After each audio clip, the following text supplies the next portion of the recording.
지난주에 다비다의 선행에 대해서 살펴보았습니다. 오늘 또 다시 다비다의 선행에 대해서 계속해서 살펴보려고 합니다. 우선 지난주에 설교했던 말씀을 한 번 더 복습해 보겠습니다. 첫째로 우리는 욥바의 다비다처럼 하나님께 영광 돌리는 이름을 세상 가운데 나타낼 수 있어야 한다 하는 것이었습니다. 부끄러운 이름이 아니라 정말 예수 그리스도와 교회에 유익을 끼치는 이름이 되어야 한다는 것이었죠. 둘째로 욥바의 다비다처럼 정말로 착한 일을 많이 해야 한다는 것입니다. 말로만 떠벌리는 그런 사람이 아니라 겉과 속이 완전히 일치되는 선행을 보일 수 있어야 한다는 것이지요. 셋째로 우리는 욥바의 다비다처럼 살아생전 이런 모든 일로서 하나님과 이웃을 섬길 수 있어야 한다는 것입니다. 하나님 사랑은 이웃 사랑으로부터 나온다는 사실을 알고 살아있을 때 선한 사업에 힘쓰는 것입니다. 여기까지가 지난 시간에 여러분과 함께 나눈 설교 내용이었습니다. 그리고 오늘은 좀 더 구체적인 다비다의 선행에 관하여서 살펴보겠습니다. 우선 첫째로 오늘 본문은 아니지만 36절을 먼저 살펴보는 게 좋겠습니다. 다 같이 36절을 읽겠습니다. 시작. 욥바의 다비다라 하는 여제자가 있으니 그 이름을 번역하면 도르가라 선행과 구제하는 일이 심히 많더니. 아멘. 다비다와 도르가는 같은 이름입니다. 다비다는 히브리식 이름이고 도르가는 헬라식 이름입니다. 우리가 일제 강점기 때 한국식 이름과 강제 개명된 일본식 이름을 동시에 사용하였듯이 다비다도 마찬가지였습니다. 그녀는 유대인으로서 다비다라는 히브리식 이름을 가지고 있었지만 히브리식 이름보다는 어쩌면 헬라식 이름을 더 많이 사용했을 것으로 보입니다. 왜냐하면 도르가라는 헬라식 이름이 특별히 다시 한 번 더 언급되고 있기 때문입니다. 헬라식 이름이 많이 사용되지 않았다면 굳이 한 번 더 다비다라는 이름이 나왔는데 한 번 더 얘기할 필요가 없겠지요. 그러나 이름이 많이 사용되었기 때문에 한 번 더 나온 것이라 생각합니다. 그러면 이렇듯 헬라식 이름이 한 번 더 언급된 이유는 무엇일까요? 제가 보기에 그것은 그녀가 헬라파 유대인들과 헬라권의 사람들에게 구제와 선행을 많이 했기 때문일 것으로 보입니다. 그러니까 다비다라는 이 여제자는 헬라 사람들을 위한 선행과 구제를 하는 도르가로서 욥바에 살고 있었던 것입니다. 다시 말하면 헬라 사람들에게 선행하는 도르가로서 그녀가 욥바에 살고 있었던 것인데, 그래서 그녀의 이름이 헬라식 이름인 도르가인 것입니다. 여러분, 그런데 방금 읽었던 이 36절은 그녀의 선행의 정도를 성경을 읽는 독자들에게 알려주고 있는 부분입니다. 그녀의 선행의 정도가 어느 정도였다고 말씀하고 있습니까? 선행과 구제하는 일이 심히 많더니 라고 기록하는 것이죠. 그냥 많은 정도가 아닙니다. 심히 많은이라는 수식어를 붙여가지고 설명하고 있습니다. 심히 많아서 그 많은 구제와 선행을 셀 수가 없을 정도였다, 이렇게 얘기하고 있는 것이죠. 여러분, 우리는 도르가로 지내는 이 다비다의 이런 모습을 참으로 배워야 합니다. 제가 보기에 그녀는 그렇게 선행과 구제를 수없이 많이 하다가 병든 것입니다. 너무나 열중하다 보니까 그 일이 힘들어서 이렇게 병이 들었다고 생각이 됩니다. 그녀가 어떤 의도에서 이런 착한 일을 하게 되었는지는 알 수가 없습니다만 분명한 것은 그녀가 한 사람의 성도로서 이 일을 감당해냈다는 것이죠. 그리고 남들이 알아주건 알아주지 않건 그런 것들을 상관하지 않고 그녀는 계속해서 꾸준히 그 일을 감당해 왔던 것입니다. 그렇게 선행의 업적을 쌓은 것이 한 해를 지나고 또 이태를 지나고 또 수년, 아니 수십 년 동안을 그렇게 이어왔던 것이죠. 수십 년 동안에 그녀가 생각한 것이 있었다면 그것은 오로지 힘들고 약한 사람들을 긍휼히 여기는 마음뿐이었고, 그런 마음이 있었기에 그토록 많은 선행을 하게 되었고, 그렇게 했음에도 불구하고 그 일을 계속해낼 수 있었던 것입니다. 안 그랬으면 도중에 중단했거나 심이 많은 선행은 꿈도 꿀 수 없었던 것이죠. 그러니까 가난한 사람들, 힘든 사람들, 어려운 사람들, 낙심된 사람들, 약한 사람들을 위해서 계속해서 그녀는 관심이 있었던 것입니다. 그 관심의 중심에는 사랑이 있었겠죠. 그러기에 우리가 여기서 짚고 넘어가야 할 것은 꾸준한 인내의 선행이 중요하다는 것입니다. 변함없는 마음으로 사람들을 섬기는 그 일은 사람들의 신뢰를 받기에 아주 충분하다는 것입니다. 그러니까 심이 많은 구제와 선행도 중요하지만 이 구제와 선행이 더욱 가치가 있게 되는 것은 선행의 꾸준함으로 말미암은 진심 어린 신뢰였던 것입니다. 한 번에 어마어마한 성금을 기탁하는 일회성 선심은 그 사람의 진실성을 규명해내기에 아주 미흡한 점이 많습니다. 그 사람의 진실됨을 알기 위해서는 그가 그 일을 즐겁게 여기느냐의 그 여부인데, 이런 객관적인 판단을 내리려고 한다면 그것이 바로 꾸준함의 근거에 달려있다고 할 수 있는 것입니다. 왜냐하면 정말로 그가 선행하고자 하는 그 마음은 변함이 없어야 하기 때문입니다. 이웃을 사랑하는 그의 마음 중심이 변하지 않게 되면 꾸준함이라는 인내의 결과로 나타날 수밖에 없다는 것이죠. 꾸준한 도르가의 이런 선행의 결과는 그래서 참으로 놀라운 것이었습니다. 왜냐하면 그녀의 그 선행의 결과로서 다른 사람들을 움직이게 만들었기 때문입니다.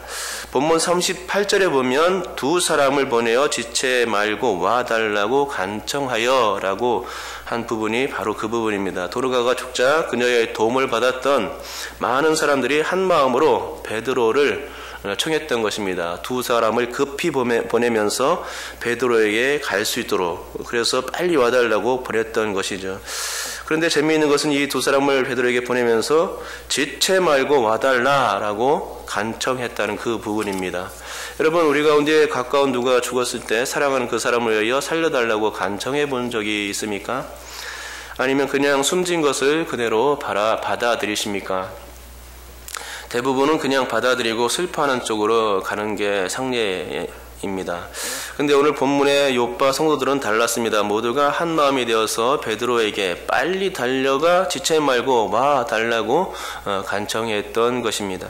그러니까 지체 없이 와 달라는 이 얘기는 베드로가 살릴 수 있을 것이라는 그런 믿음이 바탕에 깔려 있는 것이고, 또 도르가가 꼭 살아나기를 바라는 그러한 간절한 마음이 그 속에 담겨 있었다고 봐야 하는 것입니다.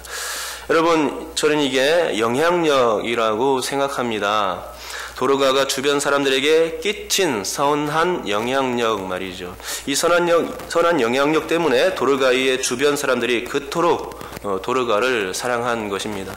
만약 도르가가 이런 선한 영향력을 끼치지 않았다면 그녀를 그토록 바라는 사람들은 한 사람도 없었을 것입니다. 그녀가 죽었다고 해도 다시 살아나기를 바라는 그런 마음은 없었을 것입니다. 두 사람까지 보내면서 지체 말고 와달라는 그런 말을 부탁할 필요가 없었던 것이죠.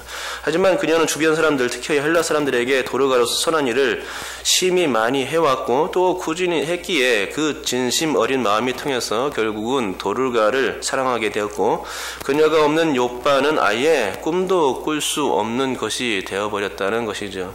욥바에는 반드시 도르가가 있어야 하고, 또 도르가가 있을 때 그 힘들고 어려운 사람들이 소망 가운데 삶을 영위해 나갈 수 있게 되는 것이었습니다. 하지만 기쁨과 소망을 키워주는 그 도르가가 죽었으니 이제 어떻습니까? 욥바는 한순간에 모든 것을 잃은 것처럼 그렇게 망연자실할 수밖에 없게 되었다는 것입니다. 그래서 욥바의 그 다비다를 살리기 위해서 지체 없이 와달라고 베드로에게 간청했던 것이죠. 정말 그렇습니다. 도르가는 정말로 선한 영향력을 끼친 한 명의 위대한 그런 성도였다고 할 수 있습니다. 그런데 사실은 우리 자신이 그렇게 선한 영향력을 끼쳐야만 합니다. 성경에 나온 도르가만 그런 게 아니라 우리 자신이 세상 가운데, 이웃 가운데 교회의 이름을 걸고 예수님의 이름을 걸고 선한 영향력을 끼치는 그런 사람들이 되어야 하는 것이죠. 하나님이 믿음의 조상 아브라함을 부른 것은 그가 만나는 사람들에게 선한 영향력을 끼치는 복의 사람이 되라는 거였습니다. 신약의 사람들도 마찬가지입니다. 신약의 사람들은 예수님을 본받아 세상의 빛과 소금의 역할을 감당해내야만 하는 것입니다. 세상을 무력으로 정복한 나폴레옹처럼 되는 것이 아니라 세상을 사랑으로 정복한 예수님처럼 되는 것이 성도인 것이죠. 우리가 바로 그렇게 이 땅을 살아야 합니다. 예수님은 마지막 지상명령을 내리면서 세상 사람들을 제자 삼으라고 선교의 명령을 주셨는데 선교는 다른 것이 아닙니다. 그것은 선한 영향력을 세상 가운데 끼치는 것이 바로 그것이 선교인 것이죠. 선한 영향력을 잃어버린 근래에 기독교와 교회는 얼마나 외면당하고 있습니까? 선교, 전도가 아예 되지 않습니까? 교회가 자기 관리를 제대로 하지 않고 거룩성을 상실하고 있는 현 시대는 노아 시대와 다를 바가 없게 된 것입니다. 교회에 관한 좋은 뉴스 기사보다는 교회를 흠잡는 그런 기사거리가 주가 된 것은 얼마나 기독교가 타락했는지를 보여주는 실상입니다. 그러므로 선한 영향력을 다시금 회복해야 되겠지요. 그런데 그 선한 영향력을 회복하는 이 일은 다른 사람에게 미룰 때에 절대로 될 수 없는 것이고 나 자신이 그 선한 영향력을 끼치는 바로 그 아브라함이 될 때에 가능해집니다. 나 자신이 구제와 선행을 심히 많이 하는 그 도로와 같이 될 때에 세상은 나를 알아주고 또 그로 인해서 교회의 가치를 재인식하는 단계까지 올라갈 수 있다는 것이죠. 왜 그렇지 않습니까? 요즘은 교회 다니는 사람들을 신뢰하지 않습니다. 교회에 다니는 사람들이 오히려 더 한다고 그렇게 말합니다. 하지만 7, 80년대만 해도 예수 믿는 사람들은 다르다는 얘기가 나왔습니다. 이 얘기가 일제강점기 때에는 더했습니다. 그때는 예수 믿는 사람들만큼 신뢰할 수 있는 사람들은 없다고 그렇게 말했습니다. 그러면 지금 예수 믿는 사람들은 도대체 어떻게 된 것입니까? 그것은 우리 자신이 신앙인인 채 하면서 신앙인의 자기 정체성을 관리하지 않기 때문인 것입니다. 선한 영향력을 세상에 끼쳐야 함에도 불구하고 그렇게 하지 못하기 때문입니다. 세상에 선한 영향력을 끼쳐야 나도 영광스럽게 되는 그 비밀이 그 가운데 있는데 그것을 까마득하게 잊어버렸다는 것이죠. 그러기에 이제는 다시금 그것을 회복해야 할 때입니다. 둘째로 사람들의 마음을 움직인 단적인 모습이 39절에 나타납니다. 우리 다 같이 39절 한번 읽어보겠습니다. 읽습니다. 시작.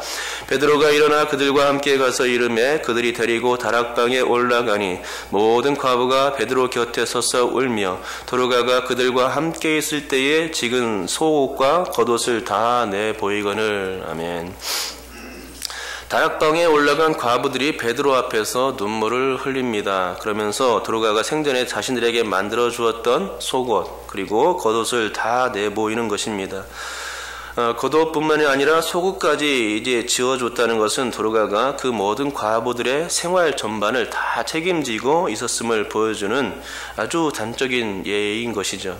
그러니까 이로써 도로가의 선행의 정도가 아주 대단했음을 짐작해 하는 것이고 섣불리 흉내낼 수 없는 그런 선행이었다 하는 것입니다. 다시 말해서 전인적으로 자기 자신을 전부 드리는 그런 선행이었습니다. 저는 오늘 이 두 가지를 살펴보았습니다. 첫째는 도로가가 심히 많은 구제와 선행을 하였는데 그 구제와 선행은 꾸준한 것이었으며 진심 어린 마음이었다 하는 것입니다. 둘째는 그녀가 사람들의 마음을 자신의 선행으로서 움직였다는 점입니다. 그 첫째로 그녀를 다시 살리고픈 마음의 열정을 불러일으키게 한 선행이었다는 점인데 이를 통해서 그리스도인들은 선한 영향력을 세상에 끼쳐야 한다는 점을 배웠습니다. 또한 그 둘째로 그녀의 선행이 사람들을 울게 만들었다는 점인데 그것은 그녀가 지은 속옷과 겉옷을 통해서 알 수 있고 이 점은 그 어느 누구도 흉내낼 수 없는 전인적인 헌신이었음을 짐작해 하는 대목이라는 것이죠. 여러분 자신을 온전히 드릴 때 하나님이 그 거룩한 산제사를 기뻐 받으시는 줄 믿습니다. 여러분께서도 도로가처럼 꾸준하고 진심 어린 그 선한 영향력을 세상 가운데 나타내고 또 자신을 온전히 드려서 그 산제사를 주님께 드릴 수 있는 귀한 삶을 살 수 있기를 주님의 이름으로 축복합니다. 기도하겠습니다.